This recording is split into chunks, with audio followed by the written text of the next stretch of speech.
அல்லாவை மாத்திரம் வணங்குறவன் தான் முஸ்லிம். அவர் சிலைகளை வணங்கினார், நிர்வாண சாமியார்கள்ட்ட போய் ஆசி வாங்கினார். அப்பவும் இஸ்லாத்துக்கு போயிடுவார். ஒருத்தர் சிலை வணங்கி விட்டால் முஸ்லிமா இருக்க முடியாது. நிர்வாணமா உட்கார்ந்துருக்காங்க, அவன் பக்கத்தில் ஒரு கை கட்டி உட்கார்ந்து இருக்கிற ஒரு ஆளு ஒரு பகுத்தறிவாதியா விஞ்ஞானியா? ஒரு விஞ்ஞானி அறிய வேண்டியது இவன் மனுஷன், நானும் மனுஷன் அறிய வேணாம். மலஜலத்தை சுமந்துக்கிட்டு ட்ரெஸ் போடணும்ன்ற ஒரு அறிவு கூட இல்லாத ஒருத்தனை மதிச்சு இவன் போய் மண்டிட்டு உட்கார்ந்துட்டு இருக்கிறான். இவன் ஜனாதிபதி. இப்படி ஒரு கேவலத்தை ஏற்படுத்தியவர் யாரு? அப்துல் கலாம் என்பவர். அவர் முஸ்லீமாக வாழவில்லை, அவர் தன்னை முஸ்லீம் என்று சொல்லிக் கொண்டதும் இல்லை. அவர் அவரை ஜனாதிபதி எப்படி வந்தாரு? சுதந்திர போராட்ட தியாகி. அவரு ஜனாதிபதி ஆகுறதுக்கு முன்னாடி நாட்டு மக்களுக்கு அதை இதை பாடுபட்டு உழைச்சி அப்படிலாம் பேப்பர் கேள்விப்பட்டிருக்கீங்களா? அவரை ஜனாதிபதி அறிவிக்கிற தேதிக்கு முன்னாடி வரைக்கும் இந்த மனுஷன் பேரையாச்சும் யாராவது கேள்விப்பட்டீங்களா? ஒண்ணும் கிடையாது. இவரு ஒரு அரசாங்க ஊழியர். விஞ்ஞானிகள் ஒரு ஆள் தான் விஞ்ஞானி காட்டுறாங்க, அவளும் பொய். அது பெரிய ஆயிரக்கணக்கான பேர் கொண்ட ஒரு குழு, அதில் ஒரு ஆள் இவர். நல்லா விளங்கிருங்க. ஆயிரக்கணக்கான பேர் விஞ்ஞானிகள் உட்கார்ந்து பல துறைகள்ல ஒருத்தன் நட்டு செய்வான், ஒருத்தன் போல்ட் செய்வான், ஒருத்தன் ஸ்பிரிங்க செய்வான். இப்படி பலவிதமான விஷயங்கள் ராக்கெட்டுக்கு அதுக்கு நடந்து கொண்டிருக்கும். ஆயிரக்கணக்கான ஊழியர்களில் ஒரு ஊழியராக இருந்தவர் தானே தவிர இவரே தான் நாயகனும் கிடையாது. நல்லா விளங்கிருங்க. இந்த ஆள் இருக்கும் பொழுது அங்க எல்லாம் இந்த RSS சித்தாந்தம் உள்ளவங்க ஜாஸ்தியா இருப்பாங்க.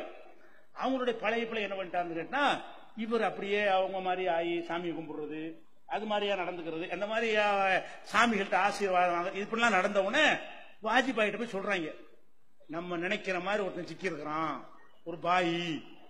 என்ன சிக்கி இருக்கிறான்? அவங்க என்ன செய்யறாங்க, நீ பேருக்கு முஸ்லீமா இருந்துக்க, கல்லு மண்ணெல்லாம் வணங்கு, உன்னைய மதிப்போம், இஸ்லாத்மிய பேரை வச்சுக்க, இஸ்லாத்தை விட்டு உனக்கு எங்க நீ வச்சிருவோம் அப்படிங்கிற மாதிரி சித்தாந்தம் இருக்குது. அது RSS சித்தாந்தம். அந்த சித்தாந்தத்துக்கு ஒருத்த மாட்டிக்கிட்டான்னு சொன்ன உடனே வாஜ்பாய் என்ன செய்யறாரு, அவர் ஆய்வு பண்றாரு. அவர் சங்கராச்சாரிய ஆசி வாங்க போறாரு. அங்க போறாரு, ஒரு சாமியார விட மாட்டேங்கிறாரு, ஒரு கோயில விட மாட்டேங்கிறாரு. நிர்வாணமா இருந்தவங்க விழுந்தா தான் கிடைக்கும்னா அதுக்குமே உட்கார்ந்துட்டு இருக்கிறாருன்னு கேள்விப்பட்டவன இவன் தான் நமக்கு சரியான ஆளு அப்படின்னு சொல்லிதான் இவரை ஜனாதிபதி அறிவிச்சாங்களே தவிர, அறிவிக்கிறதுக்கு முன்னாடி இவரை யாருக்கும் தெரியாது. 1000 விஞ்ஞானிகள் ஒருவர் என்று தெரியுமே தவிர மத்தெல்லாம் பில்டப் விடுவாங்க, அவளும் பொய். அவரை பத்தி ஒண்ணுமே அதுக்கு பிஞ்சுதான் என்ன செய்ய ஒண்ணும் கிடையாது. அந்த பேரை வச்சுக்கிட்டு நிகழ்ச்சியில கூப்பிடுவாங்க, அவ்வளவுதான், வேற ஒண்ணும் கிடையாது. அப்ப அவர் போய் நினைச்சாரு, இந்த சங் பரிவாரத்தினுடைய உறுப்பினர் கார்டு வாங்காம ஒரு RSS வாதியா நடந்து கொண்டார். நம்மை பொறுத்த வரைக்கும் அவருக்கு பகவத்கீதை வைப்பதான் கரெக்ட். அவர் நெத்தில பட்டை அடிச்சு விட்டால் இன்னும் பெட்டர், அல்ஹம்துலில்லாஹ், சந்தோஷப்படுவோம். சிரிக்கிற சொல்ல எங்களுக்கு எந்த வருத்தமும் கிடையாது. அவர் வீணை வாசிக்கிற மாதிரி இருந்தாலும் சரி, இப்படி காஸ்டமா நிர்வாண சாமியார்ட்ட கும்பிட்டார அதை கூட சிலையா வச்சுக்க, எங்களுக்கு எந்த வருத்தம். ஏன் அவரே நான் சிலை வணங்கின்னு சொன்னவருக்கு சிலை வச்சா என்ன, வைக்காது எங்களுக்கு என்ன? குரானை கொண்டு வச்சு பக்கத்தில் வச்சிருக்காங்க, எவனோ சொன்னதுக்காக குரானை வச்சா குரானுக்கு இழிவுன்னு போராட்டம் எல்லாம் நினைச்சிட்டு இருக்கும் போது அவங்களே போராட்டம் தூக்கிட்டாங்க. இன்னைக்கு குரானை கொண்டு ஏன்டா அவங்க கொண்டு வைக்கிற? குரான் எவ்வளவு புனிதமான வேதம், அதை ஏன் கொண்டு வைக்கிற? நீ குரானையும் வைக்காத, பைபிளையும் வைக்காத, நீ வைக்கிறது பகவத்கீதை, ராமாயணம், உன்னுடைய எல்லா புராணத்தையும் கொண்டு வை, பூணுல கூட ஒண்ணு போட்டு விட்டுக்க, எங்களுக்கு எந்த ஒரு மறுப்பும் கிடையாது. அவர் இஸ்லாமிய சமூகத்தில் ஒட்டவும் இல்ல. முஸ்லிம்களுக்கு குஜராத் போன்ற கலவரங்கள்ல பாதிப்பு ஏற்படுத்த வாயை கூட திறந்தது இல்லை. அவர் இவ்வளவு பெரிய அநியாயம் நாட்டு நடக்கலாமா என்று என்ன செஞ்சிடல. முஸ்லிம்களுக்காக, முஸ்லிம் சமுதாயத்துக்காகவும் அது அநியாயம் செய்யப்படும் போது சும்மா குரல் கொடுக்க வேணாம். இவ்வளவு கொத்து கொத்தா கொள்றாங்க கூட ஒரு வாயை திறந்தாருன்னா திறந்ததும் இல்லை. அப்ப அவரை வைத்து கோடாலி காமமாங்கல்ல, கோடாலி காமனா என்னது? மரத்தை வெட்டுறதுக்கு இந்த இரும்பு தானே வெட்டுது, கோடாலியில் இரும்பு தான் வெட்டும். இரும்பு தன்னால வெட்டுமா?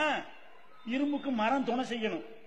மரத்தை வெட்டுறதுக்கு மரத்தினால கோடாலி காம்பு போடுறான்ல, அந்த மரத்தை வச்சுதான் என்ன செய்ய முடியும், வெட்ட முடியும். நம்மளை வெட்டுவதற்கு இந்த கோடாலி காம்பை வச்சுக்கிட்டு என்ன செய்யறாங்க, வெட்டுறாங்க. அதான் வெட்டுறதை தவிர இவரை பத்தி ஒரு கணக்கில் எடுத்து அவரை கோவில் கட்டினா கூட நம்ம மறுப்பு கிடையாது. நீ சிலை வச்சாலும் தப்பு கிடையாது, என்ன வேணாலும் பண்ணிட்டு போ, எங்களுக்கு எதுவும் மறுப்பு கிடையாது. எங்க கலர் குத்தாம இருந்தா போதும்.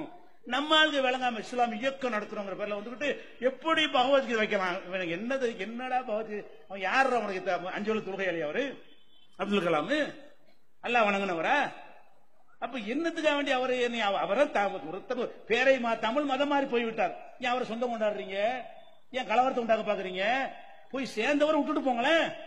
நம்ம அப்துல் கார் ஒருத்தர் இருக்காரு, இஸ்லாம் வேணான்னு போயிட்டாரு. அவர் போய் எரிச்சா உனக்கு என்ன? அப்துல் காரை இருந்தவர் கொண்டு இணைஞ்சிட்டாங்க, மதம் மாறி போயிட்டாருன்னு அவங்க எரிக்க அந்த சமுதாயம் கூட்டிட்டு போனாங்க. நீ ஏன் சண்டைக்கு போற? எங்களுக்கு விரும்பி வந்தோம் வரட்டும். ஏன் ராமசாமி இருந்து அப்துல் காரை வந்து தலை தூக்கி கொண்டாடுவோம். ஏன்?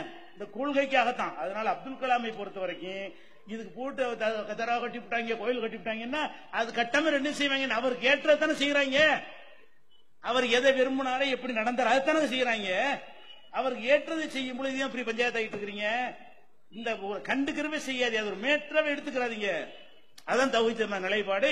அவர் அந்த பகவத்கீதையை கரெக்டா தான் நரேந்திர மோடி RSS ஆட்கள் கரெக்டா கணித்து இவர் இதுக்குரிய ஆள் தான், சிக்கந்தர் பகத் மாதிரி, முக்தார் அப்பாஸ் நக்வி மாதிரி இவர் ஒரு ஆள் கிடைச்சிருக்காருன்னு சொல்லி செய்யறாங்க. அதுல வந்து நம்ம கவலைப்படுற உண்மை கிடையாது. ஒரு அப்துல் கலாம் போனதுக்கு 1000 பேருக்கு மேல பெரிய பெரிய விஞ்ஞானிகள் கூட்டம் சேர்ந்துகிட்டு இருக்கான். வழங்குதா? இவர் நாளையெல்லாம் இஸ்லாத்துக்கு பெருமை இல்லை. இஸ்லாத்தில் அவர் இருந்தால் அவருக்கு பெருமை. இஸ்லாத்தை விட்டு போனால் இஸ்லாத்துக்கு எந்த சிறுமையும் கிடையாது. வளர்ந்துகிட்டு தான் இருக்குது. இவர் போனதுனால இஸ்லாத்துக்கு போயிடுச்சா? இன்னைக்கு வளர்ந்து கொண்டே இருக்கிற ஒரே மார்க்கமாக இந்த மார்க்கம் இருக்கிறது. இந்த மார்க்கம் அவருடைய கொள்கையினாலையும் கோட்பாட்டினாலையும் சித்தாந்தத்தினாலையும் பெருமை பெற்றிருக்கே தவிர ஆட்களை கொண்டு அல்ல என்பதுதான் தௌஹீத் ஜமாத் கருத்து. அஸ்ஸலாமு அலைக்கும்.